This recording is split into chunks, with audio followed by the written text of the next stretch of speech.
कई सालों से इलॉन मस्क हमें उस दुनिया के बारे में बता रहे हैं जहाँ पे खुद से चलने वाली गाड़ियाँ होंगी जो हमें एक जगह से दूसरी जगह ले जाएंगी बिना किसी ड्राइवर की मदद के। और अभी तक इलॉन मस्क और टेस्ला इस चीज़ को करने में जी जान लगा चुके हैं और किसी भी तरह से पीछे नहीं हटने वाले हैं। हाउएवर सेम चीज़ कई बाकी कंपनीज के लिए नहीं कही जा सकती जो कि टेस्ला से कम्पीट करने वाले थे रोबोटैक्सी मार्केट पे। जीएम ने अपने रोबोटैक्सी प्रोग्राम मेविन को लास्ट ईयर बंद कर दिया। उबर ने अपने रोबोटैक्सी डिवीजन ऑरोरा को बेच दिया 2020 के एंड में। और टोयोटा का क्या, वो तो कभी भी स्पेस में आए नहीं थे। इवन अब एप्पल भी अपना फोकस शिफ्ट कर रहा है। एप्पल ओरिजिनली लग्जरी रोबोटैक्सीज को डेवलप कर रहा था, मगर अभी रिसेंटली रूमर्स ये बताते हैं कि एप्पल अब पर्सनल व्हीकल बना रहे हैं। अब इसका मतलब ये नहीं कि ये कंपनीज ऑटोनॉमी से दूर जा रही है, मगर वो लोग रोबोटैक्सीज से दूर जा रहे हैं। और ये पेसिमिस्टिक व्यू जो है वो कुछ कंपनीज तक ही सीमित नहीं है मगर देशों तक जाता है। For instance former transport minister of Singapore, उन्होंने कहा था quote, we are not in a rush to be the first adopter. I look forward to a large scale adoption of AV technology in Singapore, but I think this will not be in the near future. और अब इसी बीच India ने तो ban कर दिया self driving cars पे ताकि वो जॉब्स को प्रोटेक्ट कर सके। और इस चैनल पे हम हमेशा कवर करते हैं ऑप्टिमिस्टिक फ्यूचर का जहाँ पे सेल्फ ड्राइविंग कार्स और मार्स पे लोग होते हैं। तो देख लेते हैं दूसरी तरफ को भी कि क्यों इतनी सारी कंपनीज रोबोटैक्सी से पीछे हट रही है।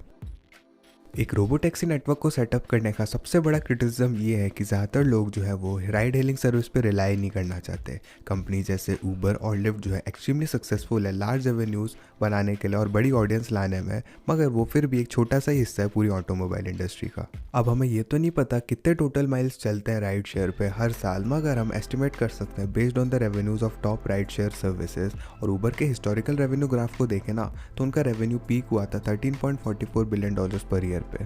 एक average cost ride hello service की पर माइल $1.86 की है। और क्योंकि ऊबर 30% का कट रखता है इस रेवेन्यू से, तो अप्रॉक्सीमेटली 55 सेंट्स पर माइल मिलता है उन्हें। और अगर हम अज्यूम करें कि सारा रेवेन्यू ऊबर का जो है राइड शेयर से आ रहा है, तो ये सिर्फ 25 बिलियन माइल्स का ही है। 2019 में ये एस्टिमेट किया गया था कि Uber 37.2% global ride hailing market को कंट्रोल करता है। इसका मतलब ये है कि टोटल राइड हेल मार्केट जो है वो 67 बिलियन माइल्स का है हर साल। अब इसमें तो डाउट नहीं कि बहुत बड़ा अमाउंट है, मगर एट द सेम टाइम ये बेसिकली कुछ भी नहीं है जब हम इसे कंपेयर करते हैं ओवरऑल ऑटोमोटिव इंडस्ट्री से।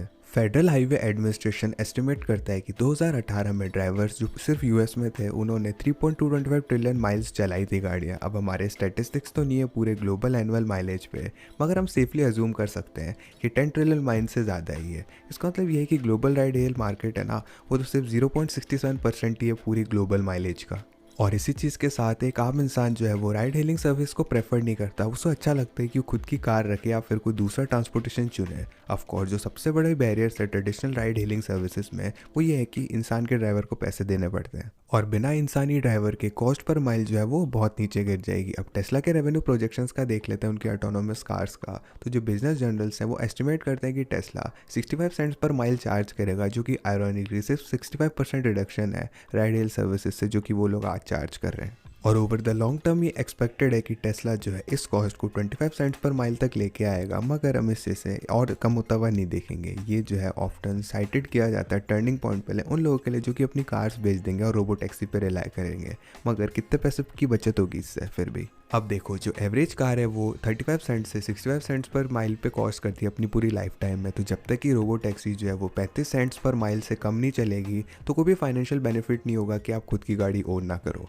एक और चीज़ नोट करने वाली ये है कि आपको रिपेयर्स, इंश्योरेंस या इंस्पेक्शन के झंझट से दिक्कत नहीं होगी। हाँ, अब हो सकता है आप परेशानी से तो बच जाओ, मगर आप पैसा ज़्यादा बचा नहीं पाओगे जब तक कि रोबोटैक्सी सस्ती नहीं हो जाती। अगर रोबोटैक्सी जो है 25 सेंट्स पर माइल भी कॉस्ट करती है ना, तो लोगों को ज़्यादा फर्क नहीं पड़ेगा, क्योंकि एक सस्ती गाड़ी सिर्फ 35 सेंट्स पर माइल कॉस्ट करती है, तो आप सिर्फ 10 सेंट्स पर माइल बचाओगे। अब क्योंकि average American 13,500 miles per year drive करता है, ये उन्हें अप्रॉक्सीमेटली $1350 पर ईयर की सेविंग्स करवा देगा या फिर $3.70 पर डे। और मैथमेटिकली रोबोटैक्सी जो है बेटर चॉइस होगी। हाउएवर कई सारी स्टडीज जो है एक्चुअली सजेस्ट करती है कि लोगों को परवाह नहीं है। एक सर्वे में जहाँ पे 1200 यूएस कंज्यूमर्स को लिया गया था, वहाँ पे 89% कंज्यूमर ने अपनी खुद की गाड़ी को प्रेफर किया बजाय कि राइड शेयरिंग के। और ये परफेक्ट सेंस भी बनाता है। पर्सनली मैं भी अपनी गाड़ी कभी नहीं दूंगा अगर मैं 99% ऑफ द टाइम उसे यूज़ ना करूँ फिर भी, क्योंकि मेरे पास गाड़ी है, इसमें काफ़ी ज़्यादा कन्वीनियंस है। और क्योंकि इस स्टैटिस्टिक को कंसिडर किया जाए तो मुझे लगता है कि आप में से ज़्यादातर लोगों को भी ऐसा ही लगता होगा।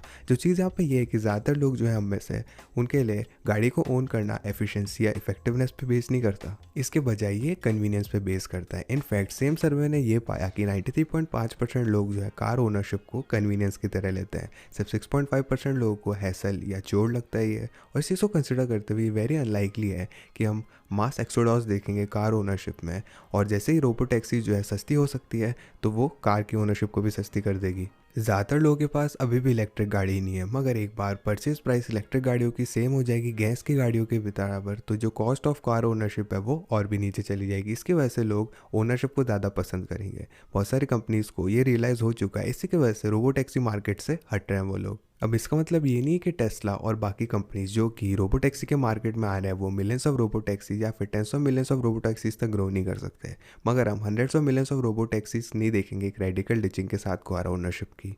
एनीवेज, जो दूसरा बड़ा रीज़न है कि कंपनीज रोबो टैक्सीज में गिव अप कर रही है कि लेंथ ऑफ डेवलपमेंट बढ़ी है, तो जनरल कंसिक्वेंसेज है कि जो सेल्फ ड्राइविंग डेवलपमेंट है वो काफ़ी तेज़ी से चल रहा है। ज़्यादातर लीडिंग कंपनीज 80% काम कर चुकी है सेल्फ ड्राइविंग डेवलपमेंट से, मगर जो बाकी का 20% बचा हुआ है ना, वो सबसे मुश्किल और सबसे लंबा पार्ट है।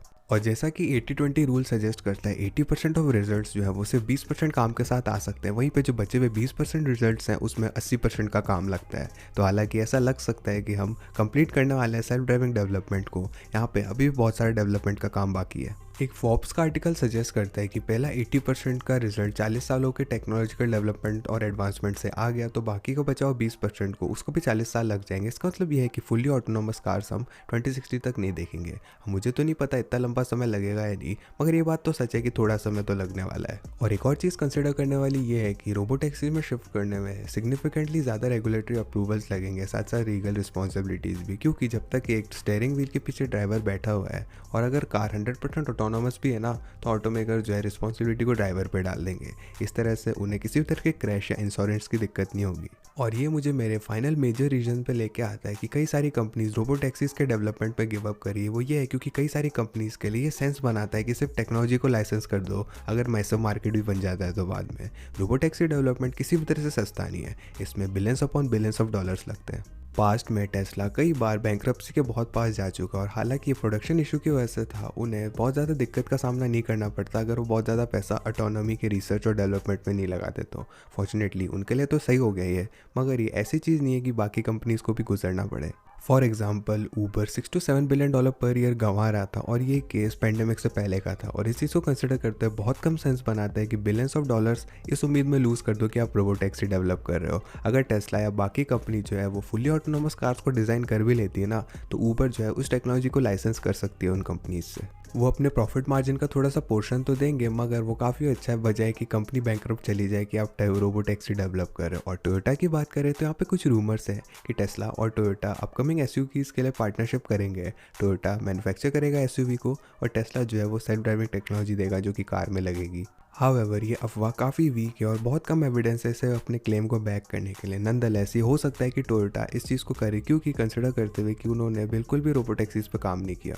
एक और चीज़ कंसिडर करने वाली ये है कि टोयोटा और जनरल मोटर्स एस्टेब्लिश्ड ऑटोमेकर्स हैं, तो वो गाड़ियाँ बनाने में और प्रॉफिट्स में उनको बेचने में काफ़ी अच्छे हैं, और उन्होंने कभी भी ऐसी कंपनी को ट्राई नहीं किया जो कि टैक्सी मॉडल पे काम करती हो। अभी तो क्लियर नहीं है कि क्या एक्चुअली सक्सेसफुल होंगे या नहीं इस चीज़ में। वहीं पे एलॉन मस्क है, इलास्टिक है, इस नई इंडस्ट्री को ट्राई देने में, और पोटेंशियली वो तो कंज्यूमर कार्स को बेचना भी बंद कर देंगे अगर ये सक्सेसफुल हो जाती है तो इन लेगेसी ऑटोमेकर्स के पर्सपेक्टिव से देखा जाए तो ये एक केस है कि टेस्ला रोबो टैक्सी मार्केट को ले जाएगा, और वो शायद टेस्ला को सपोर्ट भी करते हैं ताकि वो रोबो टैक्सी मार्केट पे सक्सेस कर जाए। इस तरह से लेगेसी ऑटोमेकर्स को टेस्ला के अगेंस्ट कम्पीट नहीं करना पड़ेगा कंज्यूमर कार मार्केट में, और वो लोग अपनी चीज़ को कर सकते हैं, इसमें काफ़ी अच्छे हैं वो, जो कि है प्रोड्यूस करना और बेचना गाड़ियों को। दिन के आखिर में कुछ कंपनीज ने अपना फोकस रोबो टैक्सी मार्केट से दूर कर लिया और बाकियों ने ऑटोनॉमी को ही दूर कर दिया, और इस तरह से जो काउंटर इंट्यूटिव लग सकता है टेस्ला की, क्योंकि क्योंकि वो अभी भी फुली ऑटोनॉमस रोबो टैक्सीज बना रहे हैं। हाउएवर एक्चुअली ये सेंस बनाता है उन कंपनीज के पर्सपेक्टिव से।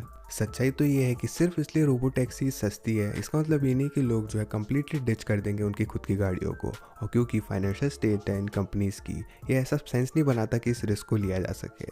और बाकी एस्टेब्लिश्ड कंपनीज़ की बात करें तो सिंपली ज़्यादा सेंस बनाता है कि जो चीज़ अच्छे से कर रहे हैं उसी चीज़ को करें वो। GM और टोयोटा पहले से गाड़ियाँ बेचने में माहिर है, तो क्यों वो एक नई इंडस्ट्री में घुसे? क्या आप लोगों को लगता है कि रोबो टैक्सी से दूर जाना सही चॉइस है? कमेंट करके ज़रूर बताना। साथ साथ वीडियो को लाइक कीजिएगा अगर आप अप्रिशिएट करते हो दूसरा पर्सपेक्टिव देखने का भी इस वीडियो से। और ऑफ कोर्स हमारे डिस्कॉर्ड कम्युनिटी को ज्वाइन कीजिएगा फ्यूचर वीडियो आइडियाज़ देने के लिए, और चैनल को सब्सक्राइब कीजिएगा बाकी क्वेश्चंस लॉजिकली आंसर देखने के लिए। मैं था चिरंजीव, मैं मिलता हूँ आपसे अगली वीडियो में।